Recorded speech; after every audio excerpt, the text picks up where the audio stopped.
Venevisión, líder en opinión, por tu canal independiente, Venevisión.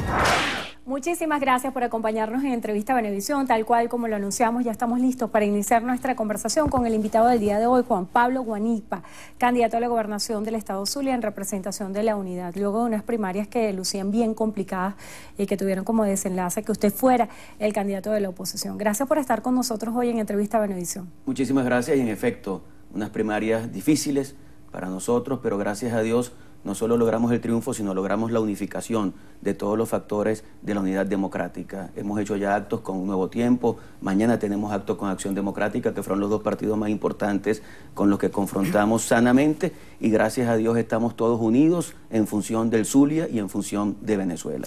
Hay una situación bien particular de crisis en Venezuela y la denuncia que formulara ayer el presidente de la República, Nicolás Maduro, de un plan de magnicidio en su contra, orquestado por Estados Unidos y avalado, según él denunció, por el presidente de la Asamblea Nacional, Julio Borges, quien milita en la organización política que usted representa. ¿Qué opina acerca de esta denuncia? Ningún sentido tiene eso, no tiene sentido. Yo creo que Maduro tiene que asumir que él es el que ha sometido a este país a una situación dramática, de humillación al pueblo de Venezuela. El pueblo de Venezuela está pasando por una situación lamentable en la que el desabastecimiento de alimentos, de medicina, la inseguridad, la precariedad en materia de servicios públicos clama al cielo. Yo creo que Maduro debería pensar un poco en que le ha hecho mucho daño a este país y que más bien debería favorecer la realización de elecciones presidenciales para que el pueblo de Venezuela sea el que tome la decisión de cuál debe ser el futuro de este país.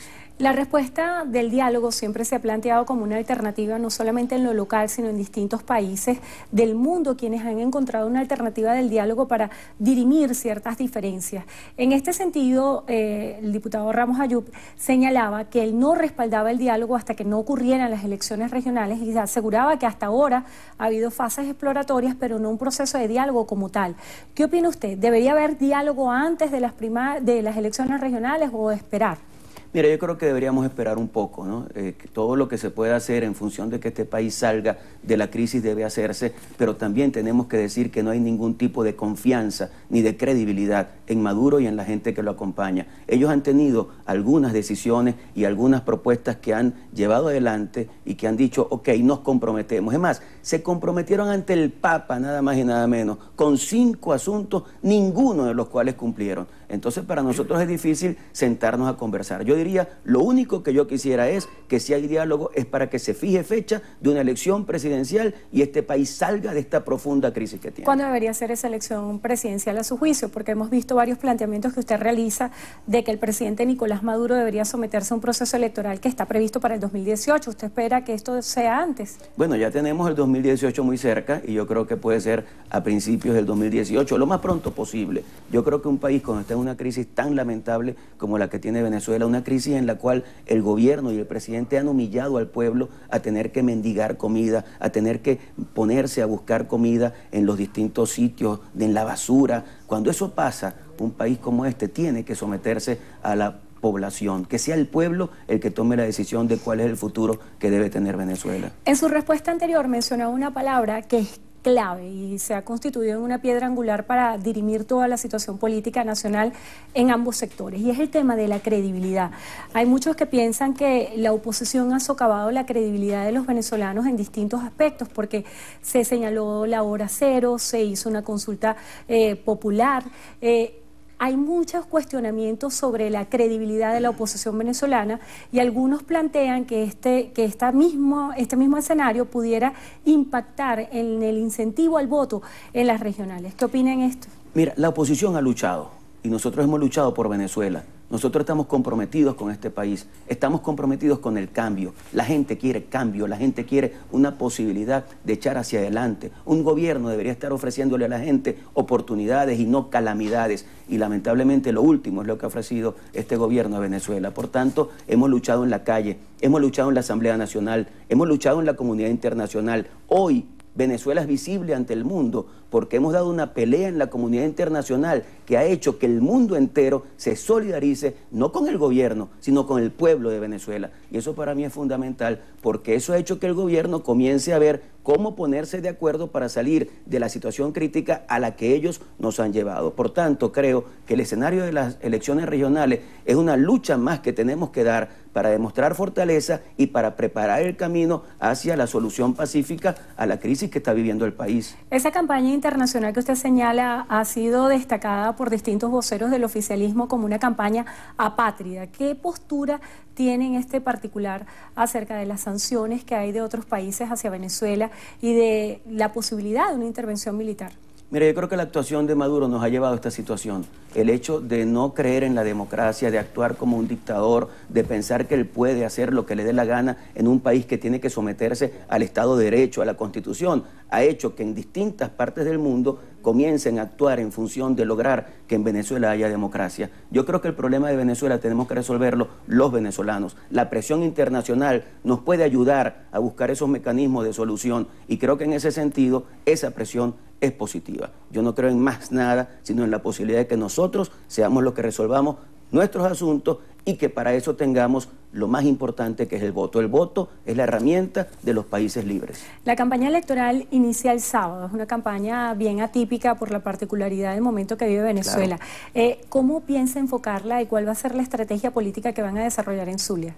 Mira, nosotros arrancamos la campaña con un gran acto de jóvenes. Yo creo profundamente en la juventud. Creo también en la experiencia, pero creo que este país no le está dando oportunidades a los jóvenes y por eso muchos jóvenes toman la decisión de irse del país, lo que nunca había pasado en este país. Yo tengo una asamblea, por ejemplo, con 300, 400 personas y les pregunto, levanten la mano quienes tienen algún familiar muy cercano que se haya ido del país y todo el mundo levanta la mano. Nosotros quisiéramos que este país pueda generar las condiciones para que esas personas vuelvan y queremos hacer un acto simbólico con la juventud para decirles que hay esperanza, que hay ilusión, que este país puede echar hacia adelante y que van a contar con nosotros para eso. ¿Cuáles son las propuestas fundamentales que tiene para Zulia? Mira, lo primero que nosotros queremos hacer al llegar a la gobernación, aunque no es competencia del gobierno, pero sí es de la incumbencia de un gobernador al que le duela lo que está pasando en el Zulia y en Venezuela, es sentarnos con todas las fuerzas motrices del Estado Zulia, con todos los sectores políticos y también con los sectores sociales,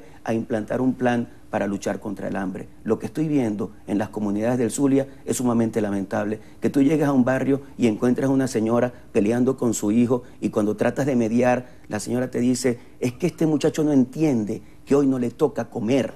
Eso lo he visto yo en barrios de Maracaibo.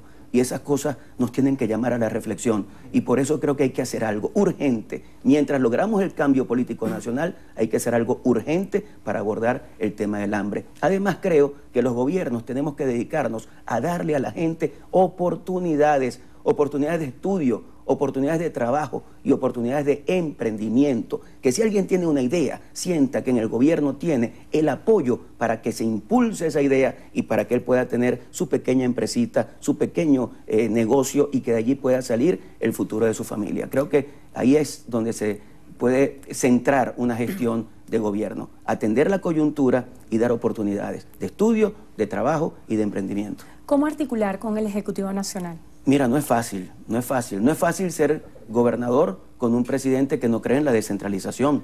Y yo lo digo con toda responsabilidad.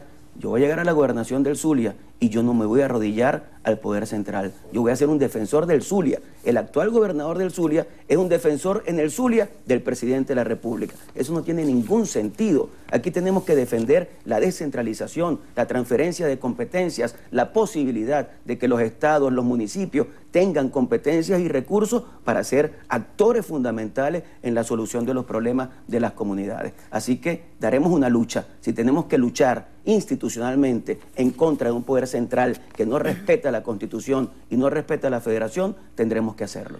¿Cómo calibra la actuación hasta ahora de la Asamblea Nacional? Muchos piensan que a partir de la Constitución de la Asamblea Nacional Constituyente está minimizada. ¿Cómo lo valora hoy? Mira, la Asamblea Nacional es el poder más legítimo de todos los poderes públicos porque es el de más reciente elección. La Asamblea Constituyente es un fraude, lamentablemente, que no tiene nada que ver con con la decisión del pueblo. El pueblo no decidió convocar a esa constituyente y es el único con competencia para convocarla. El pueblo no decidió las bases comerciales para la elección de los constituyentistas. Por tanto, esa constituyente es un fraude y el único instrumento, la única institución reconocida en el mundo entero como legítimo poder legislativo de Venezuela es la Asamblea Nacional. La gestión de Arias Cárdenas, ¿cómo la valora? Dios mío, no sirve para nada, con todo respeto.